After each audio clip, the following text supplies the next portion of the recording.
जो सबसे महत्वपूर्ण मुद्दा है ना, वो मुद्दा ही नहीं है, उसको प्राथमिकता में ही नहीं रखा जा रहा है। और मैं आपको सच बताऊं, छात्र और शिक्षक दोनों के लिए सबसे बड़ा डिमोटिवेशन ये होता है जब ये घटना घटती है ना। और अभी हाल ही में आप लोगों ने देखा होगा, उत्तर प्रदेश में 2 पेपर हुए और दोनों पेपर लीक हुए। इसके पुख्ता प्रमाण हैं। अब तो मेन स्ट्रीम मीडिया में भी बातें खूब अच्छे से चल रही हैं। और सबसे बड़ी बात है कि सरकारों की असंवेदनशीलता, ये मुझे समझ ही नहीं आ रहा है। हम बहुत सारे मुद्दों पे बात करते हैं, देश के डेवलपमेंट की बात करते हैं, तो देश के डेवलपमेंट में सबसे बड़ी प्राथमिकता युवा है, छात्र है, होना भी चाहिए, क्योंकि यही एक रास्ता है जिस रास्ते से हम राष्ट्र का निर्माण कर पाएंगे। और मैं ये तो यूपी पुलिस के एग्जाम की बात और आरओ समीक्षा अधिकारी, सहायक समीक्षा अधिकारी परीक्षा की बात है। लाखों की संख्या में बच्चे यहाँ पे बैठते हैं और आज के टाइम पीरियड पे आज जो है छात्र आंदोलनरत हैं। लखनऊ के इको गार्डन में है, प्रयागराज में बहुत बड़ी संख्या में बच्चे आयोग के बाहर धरना दे रहे हैं। मेरा सिर्फ एक ही कहना है, यहाँ पे सबसे बड़ा मुद्दा क्या है? किसी भी देश को आप आगे ले जाना चाहते हैं तो सबसे बड़ा मुद्दा रोजगार का होता है। भाई, एक युवा जब आप ग्रेजुएट होकर के आए तो आपके दिमाग में सिर्फ एक बात घूम रही है, एक ही बात कौंध रही है कि आप रोजगार पा पाएंगे नहीं पा पाएंगे। युवा का सबसे बड़ा प्रश्न यही है, रोजगार। अब रोजगार के 2 तरीके हैं, एक तो सरकारी सर्विसेज हैं और दूसरा प्राइवेट सेक्टर है। अब जहां पर हमें अवसर मिल रहे हैं वहां पर आप प्रयास कर रहे हैं। सरकारी सर्विसेज की बड़ी संख्या में छात्र तैयारी कर रहे हैं और बड़ी संख्या में संस्थानों के द्वारा करवाई जा रही है, दोनों चीजें हो रही हैं। लेकिन ये जिम्मेदारी किसकी है?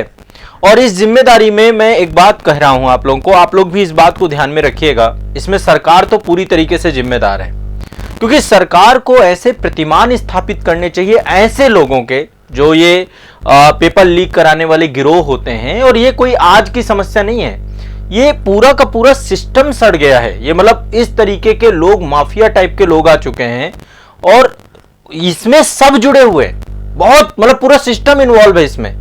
और जब तक इसका सही से इलाज नहीं किया गया ना, तो समस्या का समाधान नहीं होना है। जब कोई बड़ी गंभीर समस्या होती है ना, तो पहले जैसे मान लीजिए कोई कैंसर है तो पहले उस घाव को साफ करना पड़ेगा, अच्छे से कीमोथेरेपी करनी पड़ेगी, तब जाके ये नहीं होगा कि ऊपर ही ऊपर उस पर लेप लगा दिया जाए।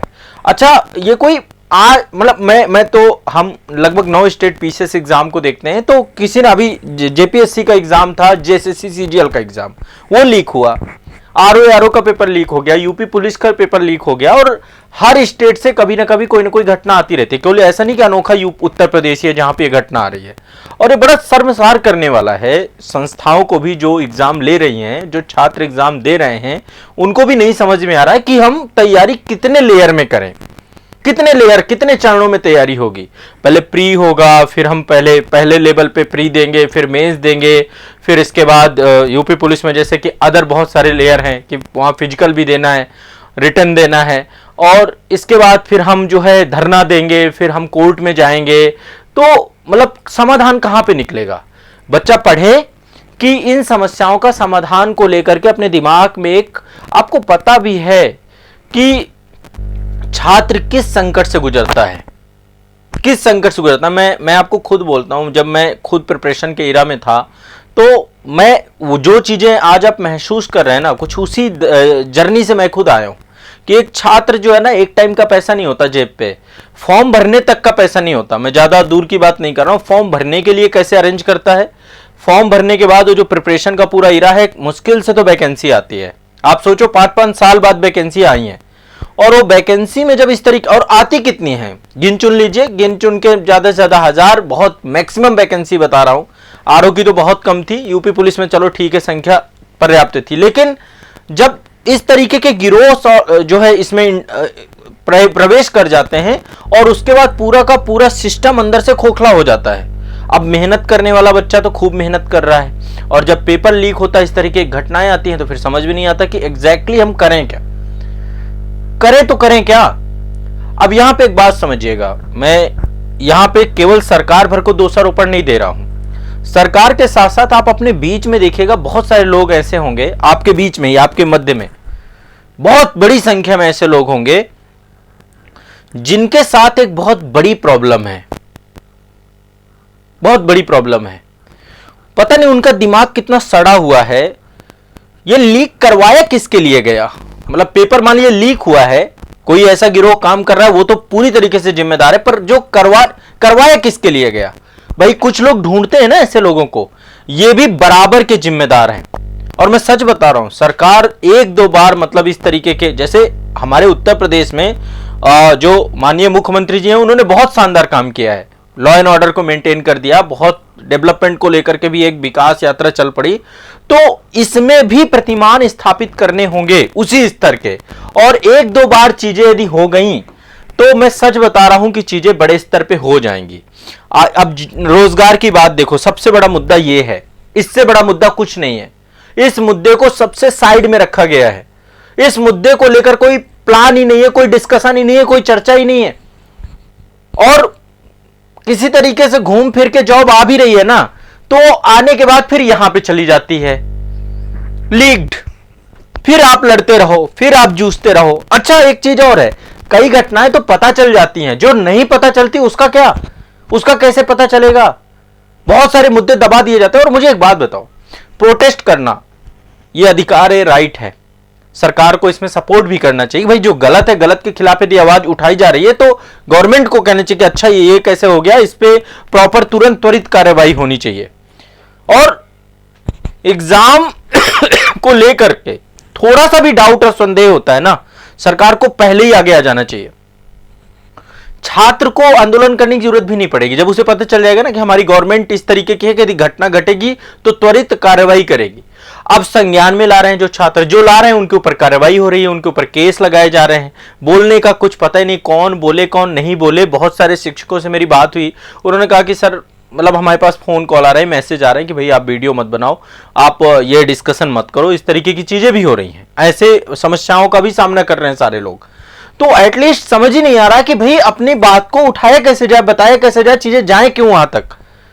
और ऐसी कंडीशंस में आज मैं आपको बताऊं, पूरा दिन हो गया तो बहुत हुजूम है। ये सारे छात्र हैं जो लगातार प्रयासरत हैं, और काफी मुझे लगता है कि ये एक अच्छी बात यह है कि कम से कम छात्रों की एकता बनी रहे, ये सबसे इंपॉर्टेंट चीज है। ऐसे कोई भी मैटर्स में एक साथ रहना, एकजुट रहना, और ये एक अच्छा संदेश है कि भाई सारे लोग एक साथ यहां पर हैं। बच्चे बहुत सारे लोग घर पे हैं, बहुत सारे लोग पहुंचे हैं, जो प्रयागराज में पॉसिबल था वो पहुंचे भी हैं।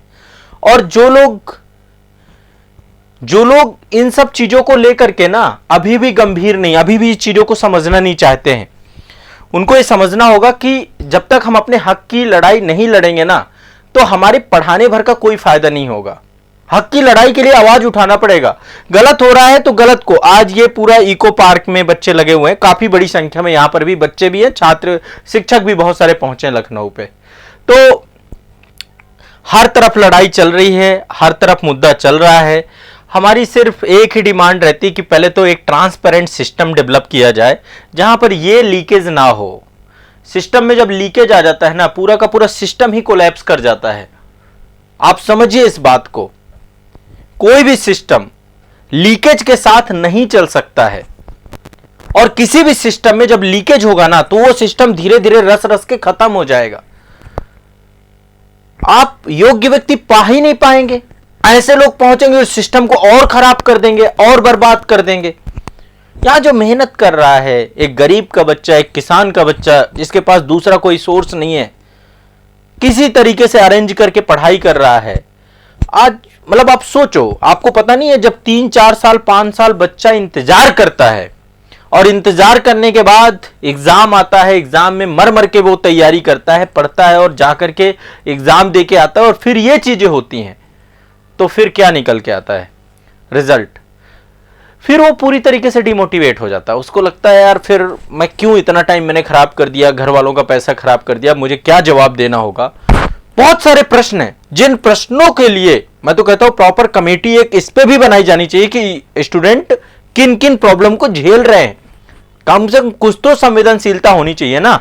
सब शोषण करता है छात्र का, स्टूडेंट का शोषण हर व्यक्ति करता है, चाहे वो कोचिंग संस्थान हो, चाहे वो कोई जो है जो रेंट वाले होते हैं ना, जो बच्चे बाहर रहते हैं, रेंट वाला, अरे इनका तो अलग ही मामला चलता है। मैं कहता हूं बाहर यहाँ पे हब है ना बहुत सारे, जितने भी दिल्ली मुखर्जी नगर से लेकर राजेंद्र नगर, करोल बाग या फिर प्रयागराज, सब जगह पे एक चाय वाले से लेकर हर व्यक्ति शोषण करता है स्टूडेंट का। वहां पे सबसे महंगी चाय आपको मिलेगी, वहां नहीं कुछ सस्ता मिलने वाला है। तो जो ये पूरे के पूरे केंद्र बन चुके हैं, इन केंद्रों का रेगुलेशन होना चाहिए। कम से कम छात्र है, बेरोजगार है, तो अब ऐसी एजुकेशन थोड़ा ना हो जानी चाहिए। कम से कम चलो ये डिजिटल एजुकेशन नहीं होती तो आप सोच सकते थे कि एजुकेशन का लेवल क्या होता, कितना महंगा चीजों को लेकर के डेवलप किया जाता है। और उसके बाद ये चीज, इसका तो कोई मतलब, सब कुछ सहा जा सकता है लेकिन ये कभी नहीं सहा जा सकता लीकेज। और पेपर लीक होना निश्चित तौर पे शर्मसार है और इसको लेकर के सरकार को ज्यादा से ज्यादा, जल्द से जल्द, कठोर से कठोर कार्रवाई करनी चाहिए। कार्रवाई इन पे नहीं करनी चाहिए, इन छात्रों पे, उन पे करनी चाहिए जिन्होंने ये घटना को अंजाम दिया। और आगे के लिए एक ऐसा सिस्टम डेवलप करिए जिस सिस्टम पे पारदर्शिता रहे। अच्छा, यूपीएससी की के लेकर के अप्रिय घटना क्यों नहीं आती बताओ? यूपीएससी भी तो संस्था है, इतने एग्जाम होते हैं, यूपीएससी सब टॉप क्लास एग्जाम लेती है, सब ऑफिसर रैंक के एग्जाम है, लेकिन उस सिस्टम में किसी तरीके की कोई गड़बड़ी नहीं है। क्यों? क्योंकि लापरवाही नहीं है, क्योंकि करप्शन नहीं है, क्योंकि भ्रष्टाचार वहां पे नहीं है। आज तक बताओ कोई अप्रिय घटना आई हो? और यदि किसी ने गड़बड़ की है थोड़ी सी भी, जैसे एक केस आया था, मुझे याद है, हैदराबाद में एक अधिकारी थे, वो ऑलरेडी जो है सिलेक्टेड कैंडिडेट थे, उन्होंने चीटिंग की। आप लोग देखिएगा यूट्यूब पे वीडियोस मिल जाएंगे बहुत सारे, उसकी खबर भी मिल जाएगी। एक आईपीएस अधिकारी थे, शायद मेरे ख्याल से हैदराबाद में मेंस का एग्जाम दे रहे थे, तो उन्होंने चीटिंग की और उस चीटिंग के बाद फिर आयोग ने बाकायदा उसके ऊपर एक्शन लिया। तो जब मतलब एक दो मानक यदि कोई गड़बड़ करता है तो फिर उसके ऊपर यदि कार्रवाई होगी ना तो फिर चीजें होंगी। अब यहां कार्रवाई किसके साथ होती है? जो बताता है कि गलत हो रहा है ना, हम प्रताड़ित हो रहे हैं, ना ना ना इसको तो मत बताइए, इसको तो मैं हमेशा ये बात कहता हूं कि जो मुद्दा है उसे मुद्दा कभी बनाया ही नहीं जाता, उसे मुद्दा कभी समझा ही नहीं जाता। बस आवाज बंद करा दीजिए इनको, इनकी आवाज से जो है सबको कष्ट है, सबको तकलीफ है। मेन स्ट्रीम मीडिया कुछ बताना नहीं चाहता, उसके अपने ही मुद्दे हैं, उसके पास 4-5 शब्द उसने पकड़ रखे हैं, एक धर्म का मुद्दा, दूसरा पाकिस्तान का मुद्दा, तीसरा वो, मतलब 3-4 मुद्दों को पकड़ के बस वहां पे देखिए बड़े बड़े जो ये बैठे हुए ना एंकर, ये यही बातें करेंगे और इसके अलावा कोई बातें नहीं करेंगे।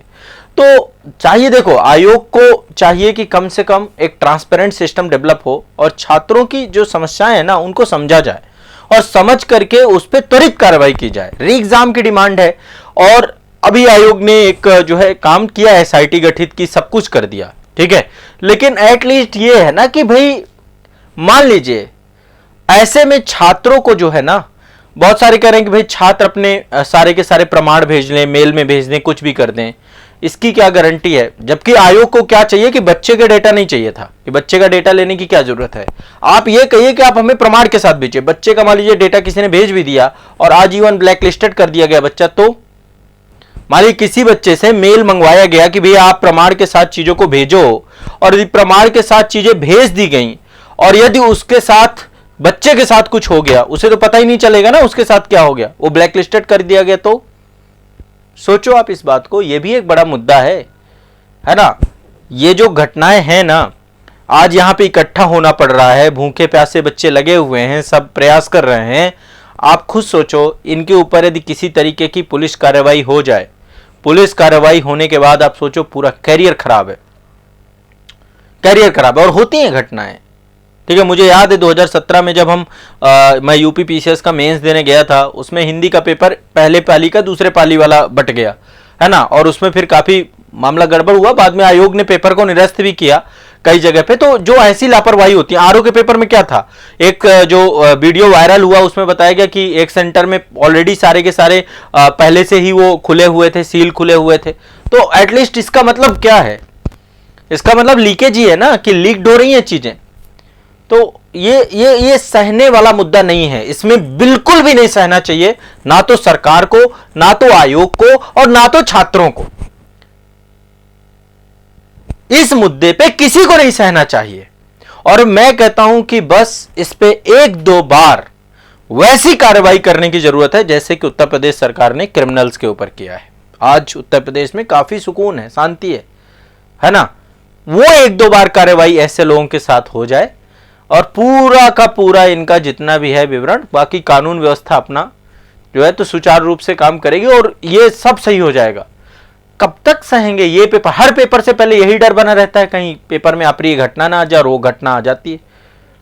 तो बच्चे कब तक बैठे रहेंगे भाई? उनकी लड़ाई कहां तक है? अभी यूपी पीसीएस का प्री का एग्जाम है, बहुत सारे बच्चे कह रहे सर उसकी डेट बढ़ेगी नहीं बढ़ेगी। मैं देखो 17 तारीख का एग्जाम है, आयोग 17 को ले लेगा एग्जाम, आप ये मत दिमाग में बैठा के चलो, ठीक है। आंदोलन के साथ साथ पढ़ाई भी करते जाना, दोनों चीजें जरूरी हैं। आंदोलन जितना जरूरी है उतना पढ़ाई भी जरूरी है। तो बहुत सारी चीजें हैं, और जो ऐसे लोग हैं जो ये लीकेज जिनके लिए करवाया जाता है, जो लोग इसमें सम्मिलित हो, जो ढूंढते हैं ना कि कोई जुगाड़ मिल जाए, मैं आपको सही बता रहा हूं, यदि आपके आसपास भी कोई मिलता है ना, इनकी करो शिकायत। हाँ, जुगाड़ ढूंढते हैं ये सब, ये भी जिम्मेदार हैं।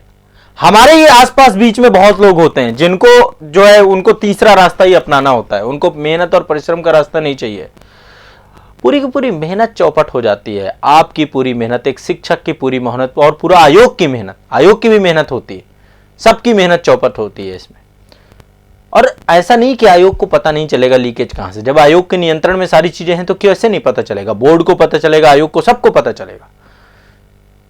तो ऐसे में बस पहले तो ये परीक्षाएं जो हैं इनको री एग्जाम कराया जाए और बच्चों की प्रॉब्लम्स को सुना जाए, बहुत जरूरी है। ये प्रॉब्लम्स यदि नहीं सुनी गई ना तो फिर दिक्कत ज्यादा बड़ी हो जाएगी। स्टूडेंट को पहली प्रायोरिटी देनी होगी, छात्र को पहली प्राथमिकता देनी होगी, युवा को पहली प्राथमिकता देनी होगी। अन्यथा सीधा मना कर दीजिए कि भैया सरकारी सर्विसेज अब उपलब्ध नहीं है, क्यों तैयारी करेगा, वो कुछ ना कुछ कर लेगा, है ना, फिर वो भरोसे ही नहीं रहेगा। बहुत सारे अन्य भी माध्यम हैं जिन माध्यमों से रोजगार सृजन हो सकता है। तो सरकार थोड़ा सा इस पे काम करे और कठोर कार्रवाई करे, जो भी चीज़ें गड़बड़ हों उनके ऊपर कार्रवाई करे, बस फिर कोई दिक्कत नहीं है, फिर तो समाधान निकलेगा ही निकलेगा हर हालत में। बहुत लोग हैं, देखो बहुत एग्जाम्पल हैं आपके आसपास हैं, आपको भी पता है। और मैं एक चीज़ और बताऊं, गार्जियन भी इन्वॉल्व होते हैं इसमें, गार्जियन भी इन्वॉल्व होते हैं। जो ये लीकेज गैंग होते हैं ना, गार्जियन खुद ढूंढ के लाते हैं, गार्जियन लग जाते हैं कि यार इस बार इस एग्जाम में निकालना है तुमको, है ना। अभी जेएसएससी सीजीएल की दुर्गति हो गई वहां पे, मतलब पता ही, उसमें तो और ही अलग ही सीन था। तो मतलब मुझे समझ ही नहीं आता है कि कब तक चलेगा, कोई तो अंत होगा, कभी तो बंद होना चाहिए, है ना। 2015 का यूपी पीसीएस का पूरा पेपर लीक हुआ था, मुझे याद है 2015 पूरा जीएस पेपर 1 लीक हो गया। अरे तो कब तक भाई पूरा लीक ही चलता रहेगा क्या? यही चलता रहेगा। आज 2024 में बैठे हैं तो भी पेपर लीक हो रहा है, 15 में पेपर लीक हो रहा था, 17 में पूरा पेपर एक निरस्त ही करना पड़ा था उस टाइम पीरियड पे।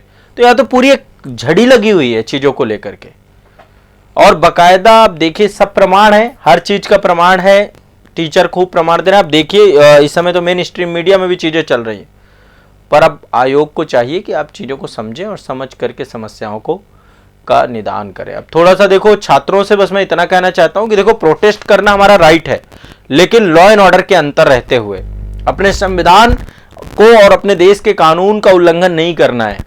शांतिपूर्वक तरीके से काम करिए, किसी भी सार्वजनिक संपत्ति को कोई नुकसान नहीं पहुंचना चाहिए। छात्र हैं, सिविल सर्विसेज की तैयारी कर रहे हैं, आरओ एग्जाम की तैयारी कर रहे हैं, यूपी पुलिस की तैयारी कर रहे हैं, तो आपको पता है कि आपको कहां पर दबाव बनाने का मतलब ये नहीं कि हम हिंसा पे उतारू जाए, फिर वहीं से गड़बड़ा जाएगा आंदोलन। और एक चीज और होती है कई बार ऐसे मौकों पे ना अराजक तत्व बहुत सारे प्रवेश कर जाते हैं, तो जो छात्र लीड कर रहे हैं उनको भी चाहिए कि थोड़ा सतर्कता बरतें, बिल्कुल भी राजनीतिक ना होने दें। छात्र जो इससे प्रभावित हैं वो सारे के सारे रहें। शिक्षक वर्ग आपके साथ है, सपोर्ट में पूरी तरीके से सभी का सपोर्ट है, और मैं हमेशा रहा हूं आप लोगों के साथ। और इन चीजों को कभी भी स्वीकारना ही नहीं है। कभी भी बात आती है, छोटी हो बड़ी हो कैसी भी हो, उस पर आयोग तक बात जानी चाहिए, सरकार तक बात जानी चाहिए। समझ रहे मेरी बात को? तो यदि इसको लेकर के काम नहीं करेंगे तो चीजें क्या होंगी, late late late late late late और बहुत लेट होती चली जाएंगी और मुद्दा कभी उठेगा नहीं। तो ऐसे में बहुत नितांत आवश्यकता है और सरकार को चाहिए कि इस मुद्दे को गंभीरता से ले। है ना। इसको मुद्दा को जब तक गंभीरता से बच्चों के रोजगार का, बच्चों के एग्ज़ाम की ट्रांसपेरेंसी का मुद्दा गंभीरता से नहीं लिया जाएगा तो आए दिन ये घटनाएं घटेंगी और फिर कुछ समय बाद जो है आप इसके दुष्परिणाम भी देख पाएंगे। तो ये पूरा का पूरा मामला है। आज पूरे उत्तर प्रदेश में हलचल मची हुई है, बच्चे सारे लगातार प्रोटेस्ट कर रहे हैं। आयोग भी मिल रहा है, ऐसा नहीं कि आयोग नहीं मिल रहा है, बोर्ड भी मिल रहा है, पर चीज़ों को त्वरित गति से किया जाए। और बच्चों का जिनका एग्ज़ाम है, मैं बार बार बोल रहा हूँ, यूपीपीसीएस दे रहे हैं तो पढ़ते भी रहिएगा साथ साथ, ठीक है। ये भी करना है क्योंकि इसको किए बिना वो एग्ज़ाम भी कोई बहुत अच्छा नहीं हो जाएगा। आप साथ साथ पढ़ते भी रहना, ठीक है।